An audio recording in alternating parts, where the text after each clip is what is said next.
पश्चिम बंगालच्या राजकारणात ऐतिहासिक घडामोड घडली असून भारतीय जनता पक्षाने 2026च्या विधानसभा निवडणुकीत मिळवलेल्या दणदणीत विजयानंतर सुवेंदू अधिकारी यांची पश्चिम बंगालच्या मुख्यमंत्रीपदी निवड करण्यात आली आहे.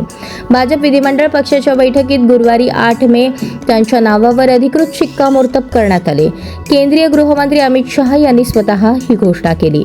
कोलकाता येथे पार पडलेल्या भाजपच्या महत्त्वपूर्ण बैठकीत सुवेंदू अधिकारी यांची एकमताने विधिमंडळ पक्षनेते म्हणून निवड करण्यात आली. त्यानंतर अमित शहा यांनी पत्रकार परिषदेत त्यांच्या नावाची घोषणा करत पश्चिम बंगालमध्ये परिवर्तनाचा नवा अध्याय सुरू झाला आहे असे म्हटले. सुवेंदू अधिकारी यांचा मुख्यमंत्री पदाचा शपथविधी 9 मे रोजी सकाळी 11 वाजता होणार असून या सोहळ्याकडे संपूर्ण देशाचे लक्ष लागले आहे.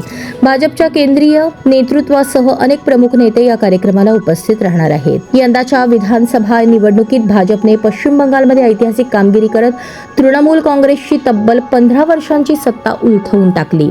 विशेष म्हणजे भवानीपूर मतदारसंघात सुवेंदू अधिकारी यांनी मुख्यमंत्री ममता बॅनर्जी यांचा पराभव केला.